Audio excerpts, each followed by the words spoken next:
you know, you were famous for, you know, outside of winning all those races, was, you know, your epic efforts on the ergometer. What was it that attracted you to doing the sessions? Because I think Hamish used to go off on the bike, didn't he, for the afternoon session? You used to go and train on the erg. I just got to a point, you know, and it progresses like any youngster out there will know. You know, I think Noel gave me after Rio like a spreadsheet of all my 2K ergs from like when I was first in the program in like 2000. And he goes, here you go. And it's like this, and it's like, holy shit, that's what I did in 07 and 08. And so you saw them, you know, and you see some that go really slow and then got quicker and quicker. But I just got faster and faster and faster. And, you know, by the time, when you're trying to make sure that you don't get asked about selection, you know, if you want to be number one, what do? You be the fucking best. And so I was just like, I'm going to be number one on the machine. So, you know, my PBs are 41. And of course, I was just trying to hit like 42s, 43s, whatever, because I knew that if Hamish did it, like if he was, because a lot of times, like he'd be like, I just don't want to bust my back. I don't need to prove anything. So he never really, like he'd do other stuff, but not that. Then the next person would be struggling to break 550. So you're just looking at it going, well, you know, like there's no way you'd ever not be selected. And just that's how you started off. Even like when we're in the 4, it's like I need to be at the top of the list, because if you're not selected, you can't go and race, you know. So you've got to be the best. So just subsequently from that, we always did good time on it, you know, like our 20K was just bread and butter. Push as hard as you can at 20 strokes a minute and just see how low, you know, keep your heart rate in check and just go for it. And so that got faster and faster and faster. And it was just like, wow, this is quick.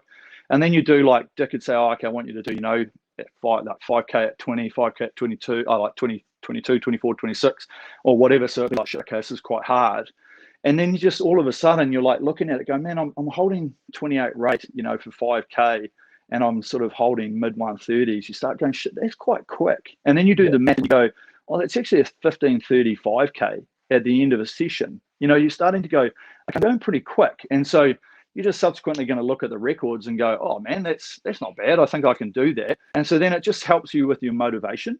And so you just find something that's going to motivate you and tick you along. And especially with us, we're just trying to build the mile. So by the time we get to December, we've only done one race, which normally we'd either be in the singles or something like that. And so I had to find something that was just going to make me really push the training period.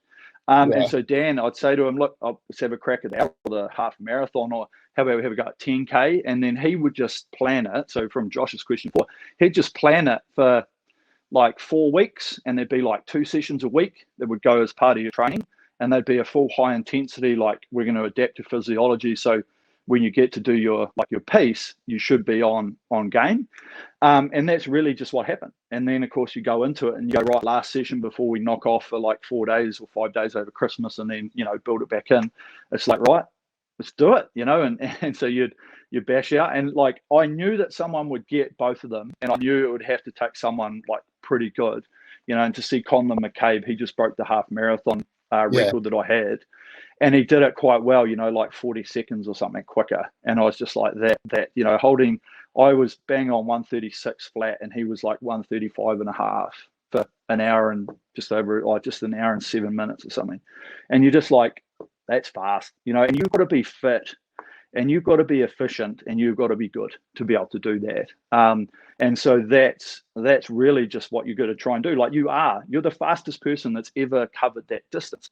So of course you just like, you know, if someone else thinks they're like good enough, like come on, man up and give it a go. And so there's a lot of people out there that'll be like, oh, you know, I'll give it a go. Yeah, I reckon I could beat them. And you're like, yeah, they could beat them from that country. And you go, well, come on, you know, like it's hard. And like, it's not something you go into lightly, because if you fail, you're in a world of hurt. And nobody in rowing, and all the top guys like myself, you ask anybody, if you go in to do something, you never ever stop, you know. And so if you're behind, you're not just going to go, fuck it, I'll just do it. No, I'm not going to make it, because you don't want people to know, oh, so-and-so attempted your record and they couldn't do it. You know, what does that do to your mental skills, you know, and your mental like courage going forward if you do that? And other people knowing it, they'll be like, yeah, you gotcha, you know. And that's, there is a psychological thing with that at the same time, because, you know, if you can get into someone and you can just poke them a little bit,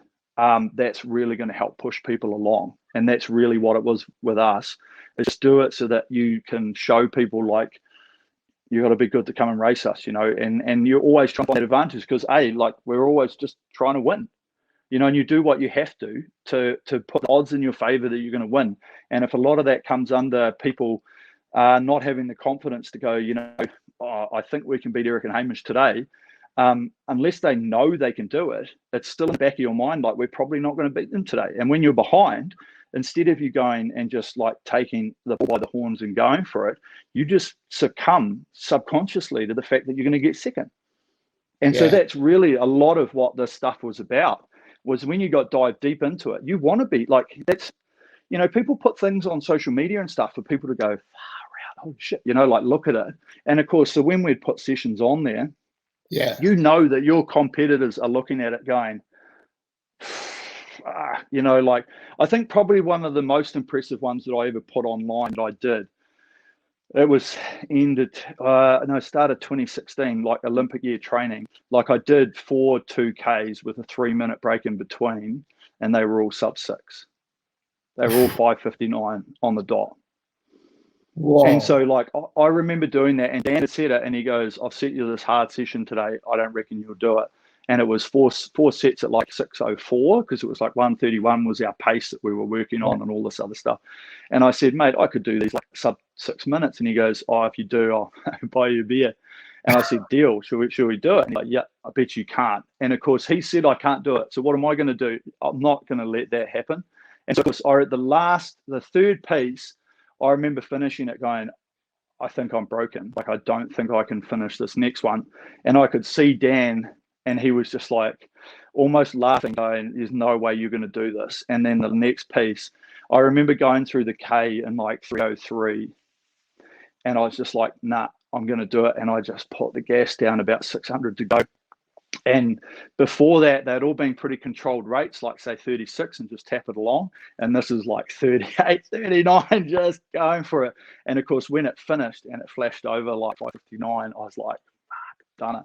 And of course, I remember putting it online, and you just see like hundreds of comments, people just going, I wish I could do that for one. And you're like going, I did them pretty quick. But that was the level that we put ourselves at in training, and when you look back on what you had to do to get yourself there, like that's, and any athlete will tell you it's a year upon year upon year of just keeping on pushing your boundaries and your benchmarks higher and higher and higher as much as you can. And it will put you in those positions.